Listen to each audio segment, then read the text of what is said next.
Halo teman-teman, pada kesempatan ini bertemu lagi dengan saya dalam pelajaran Matematika Dasar 1, yaitu di subbab 3.8 tentang anti turunan.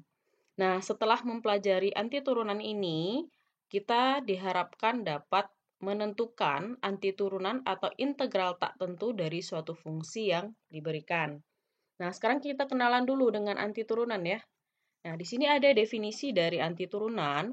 Fungsi f besar seperti ini disebut anti turunan dari f kecil seperti ini pada selang I apabila f besar aksen x sama dengan fx. Jadi turunan pertama dari fungsi fx ini itu akan sama dengan f kecil x seperti ini untuk setiap x elemen dari interval. Nah, sebagai contoh seperti ini, F1X itu sama dengan X pangkat 4 tambah 1. Itu merupakan anti turunan dari Fx, yang mana Fx-nya itu adalah 4X pangkat 3. Lalu kita punya, yang waktu kita belajar turunan ya, kita punya X pangkat 4 tambah 1, maka turunannya itu adalah 4X pangkat 3. Jadi ini adalah turunannya. Sementara yang ini adalah anti turunannya. Jadi bisa dipahami ya teman-teman. Jadi kalau hasil turunannya yaitu 4x pangkat 3 itu disebut sebagai turunannya. Sementara x pangkat 4 tambah satunya itu disebut sebagai anti turunan dari fungsi fx yang ini. Nah, demikian juga dengan f2x sama dengan x pangkat 4 ditambah 5 merupakan anti turunan dari 4x pangkat 3. Jadi kalau teman-teman turunkan x pangkat 4 tambah 5, maka hasil turunannya itu adalah 4x pangkat 3. Maka 4x pangkat 3 itu disebut sebagai turunan, sementara x pangkat 4 ditambah 5 itulah yang disebut sebagai anti turunan. Nah, secara umum, keluarga dari fungsi fx sama dengan x pangkat 4 ditambah c, dengan c itu konstanta berapa saja nilainya, yaitu maka itu adalah anti turunan dari 4x pangkat 3 pada bilangan real ya. Karena f aksen x sama dengan 4x itu akan sama dengan fx, sesuai dengan definisi anti turunan yang kita punya. Kenapa dia disebut keluarga di sini? Jadi kalau misalnya kita gambarkan ya. Nah, misalnya kalau kita gambarkan ini X, ini Y atau fx itu, maka gambar dari X pangkat 4 itu ada di sini. Seperti ini ya. Kalau dia, ini misalnya 1, 2, 3, ini min 1, min 2, min 3, ini 0 ya. 1, 2, 3, min 1, min 2, min 3. Jadi saat 4x pangkat 4 ditambah 1, maka kurvanya itu ada di sini. Dia akan persis sama, yang berbeda itu hanyalah pergeseran ke atas atau ke bawahnya. Saat nilai dari F1, misalnya F3X itu sama dengan X pangkat 4 dikurang 1, maka dia berada di bawah sini.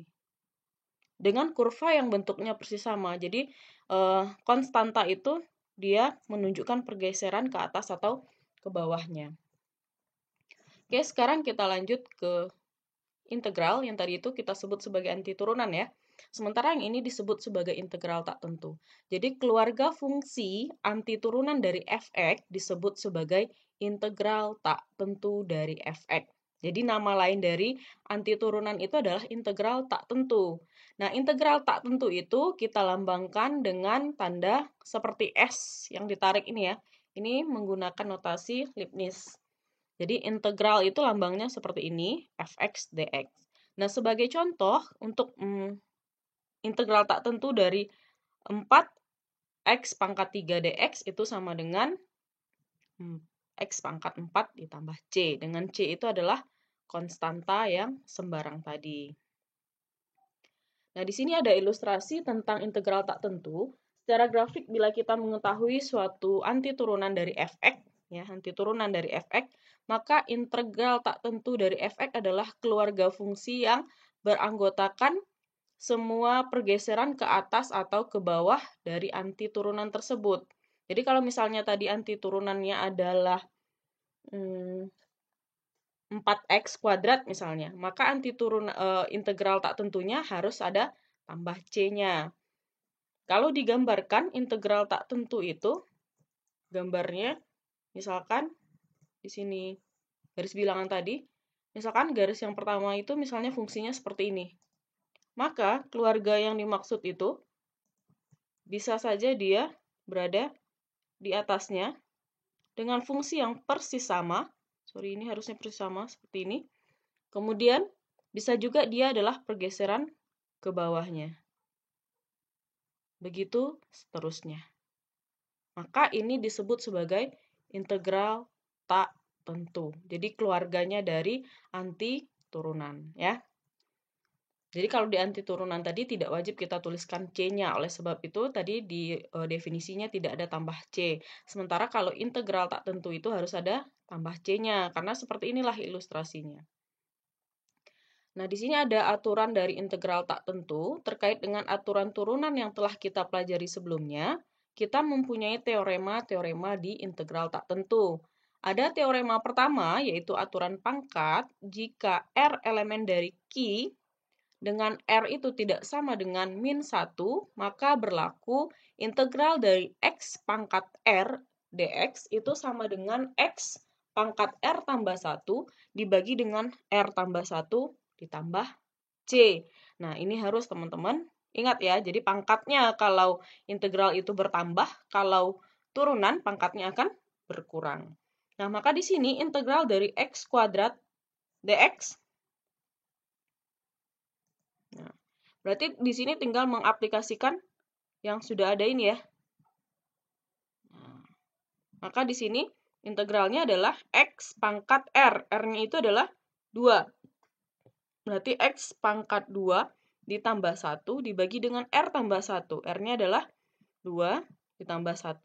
Jangan lupa harus ada ditambah C-nya karena dia adalah integral tak tentu. Sehingga hasilnya adalah X pangkat 3 per 3 ditambah C.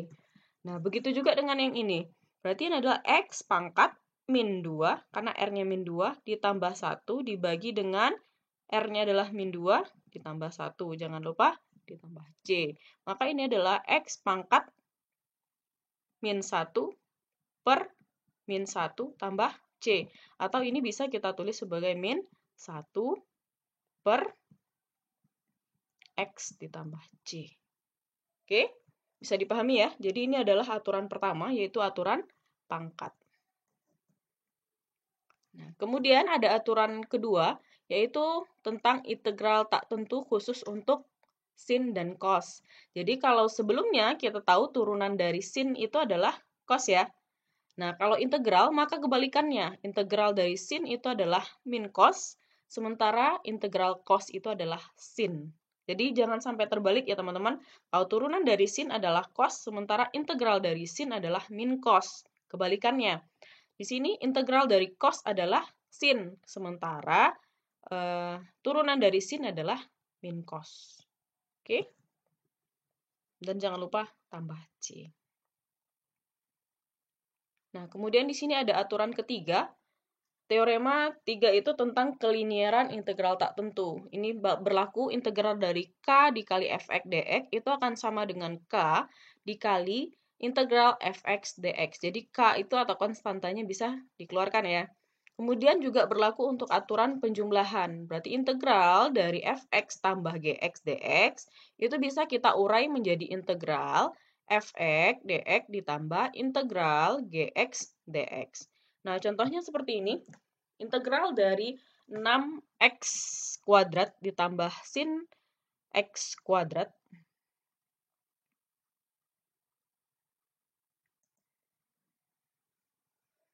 dx. Nah, di sini bisa teman-teman aplikasikan ini. Yang pertama ya, kelinieran pertama, yaitu 6x-nya, 6-nya bisa dikeluarkan ya. Kemudian teman-teman juga mengaplikasikan sifat yang ini, penjumlahan, maka bisa diurai menjadi 2 kali integral. Maka di sini bisa kita tulis integral dari 6-nya boleh di luar atau kita urai dulu. 6x kuadrat dx ditambah integral dari sin x dx. Maka ini kita memakai aturan yang ini ya.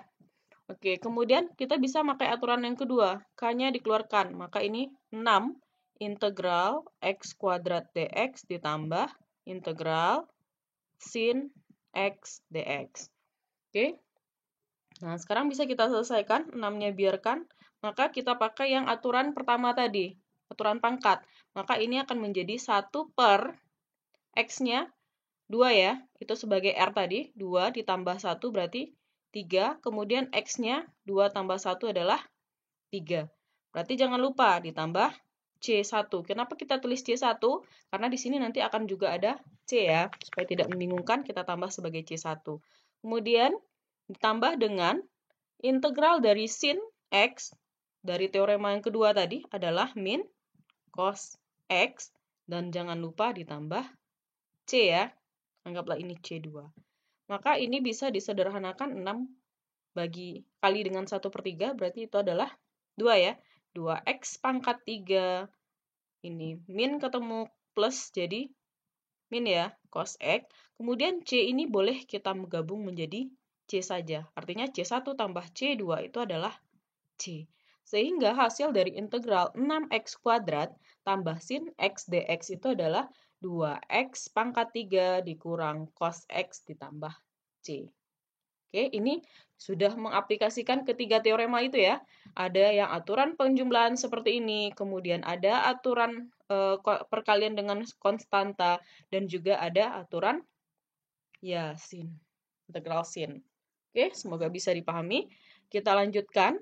Yang keempat, ada aturannya namanya aturan pangkat yang diperumum. Nah, bagaimana aturan pangkat yang diperumum ini?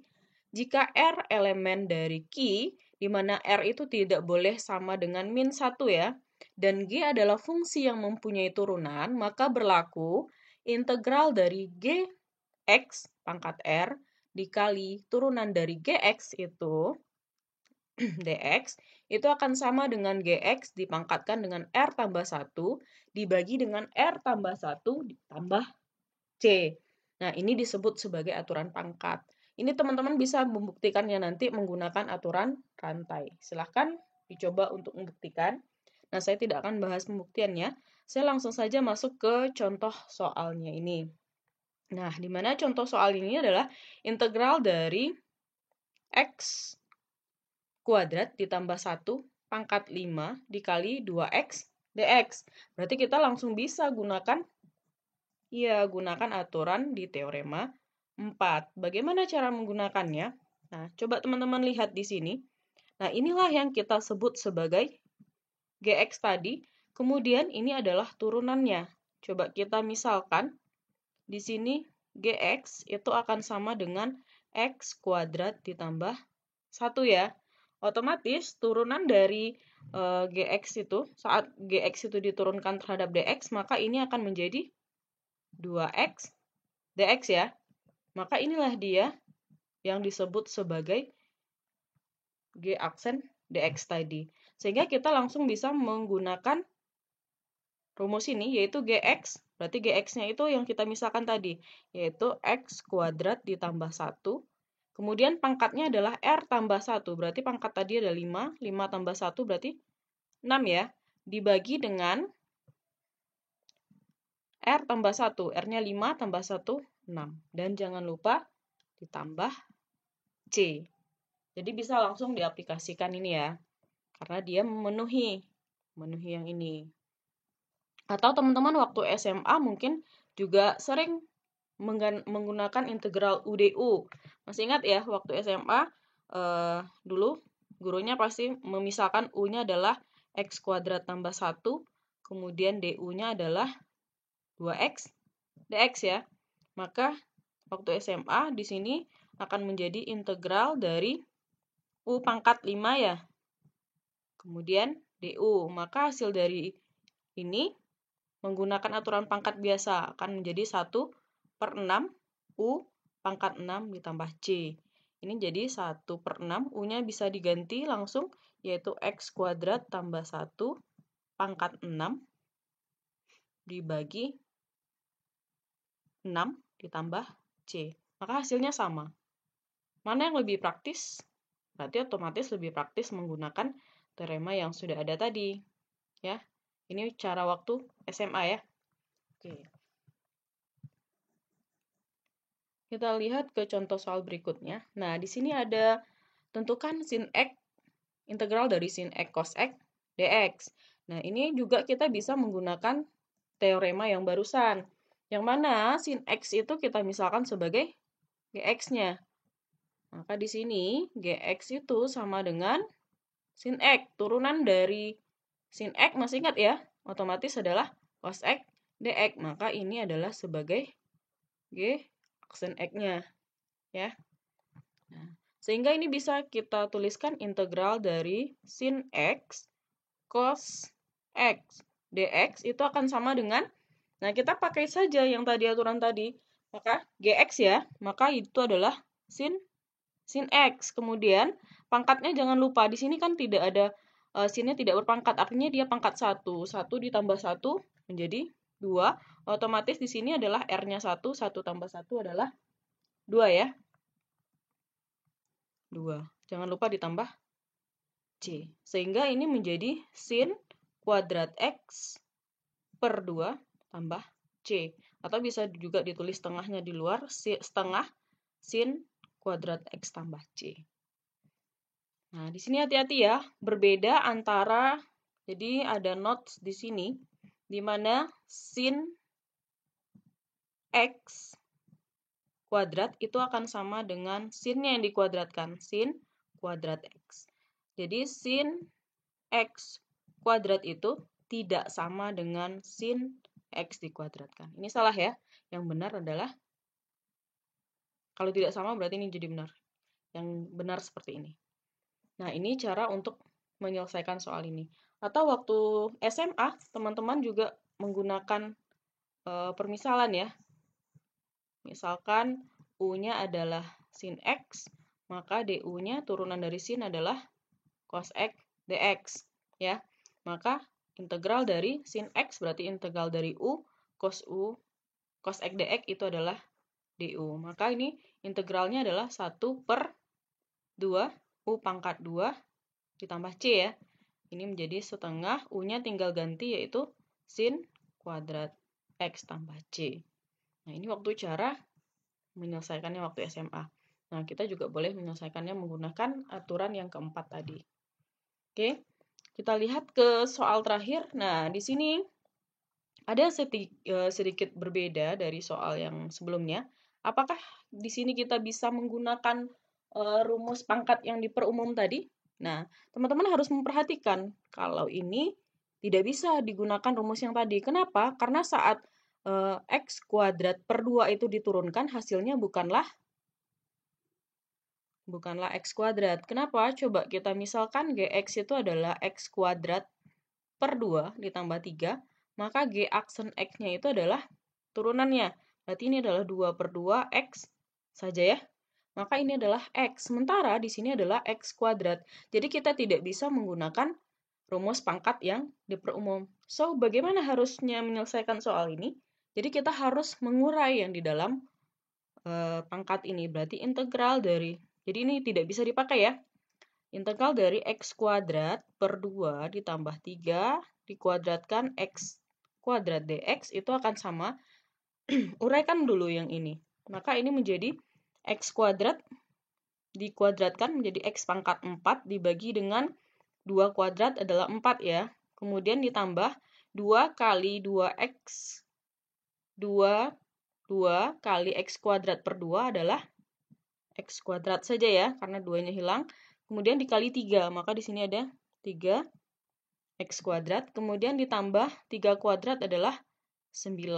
Lalu dikalikan dengan yang ini, X kuadrat dx. Sehingga ini menjadi apa? Integral, ini X pangkat 4 dikalikan dengan X pangkat 2. Menjadi X pangkat 6 per 4 ditambah 3 kali X pangkat 2. Ini pangkat 2 menjadi pangkat 4 ya.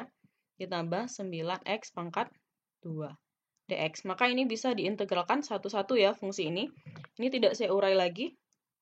Jadi saya langsung membuat hasil dari integralnya. Berarti ini menjadi 1 per 7 ya. 1 per 7 dikali 4 menjadi 1 per 28. Maka X pangkat yang di atas akan berubah menjadi 7. Ini jadi 28. Teman-teman bisa paham ya 28-nya dari mana? Dari R tambah 1 berarti 7 dikali 4 jadi 28. Kemudian di sini akan menjadi 3 per di sini 4 pangkatnya tambah 1 jadi 5, X-nya jadi pangkat 5. Kemudian ditambah 9 dibagi dengan 2 tambah 1. Di sini 2 tambah 1 berarti 3 ya. Jangan lupa ditambah C. Sebenarnya kan di sini ada C1, C2, C3, maka bisa langsung ditulis C saja. Maka inilah hasilnya, atau mau disederhanakan ini menjadi X pangkat 7 per 28 ditambah 3 per 5X pangkat 5 ditambah 3X pangkat 3, jangan lupa ditambah C. Maka ini hasilnya. Jadi tidak semerta bisa langsung digunakan ya yang rumus pangkat diperumum tadi. Contohnya di soal ini tidak bisa digunakan rumus pangkat yang diperumum. Nah, saya harap setelah mempelajari 6 contoh soal yang saya berikan tadi, otomatis memang bukan contoh soal yang lengkap untuk semua kasus, tapi teman-teman saya harapkan sudah bisa menentukan anti turunan atau integral tak tentu dari fungsi yang diberikan. Nah, untuk mengetahui pemahaman teman-teman, mohon untuk mengerjakan latihan ini. Oke, selamat mencoba. Terima kasih.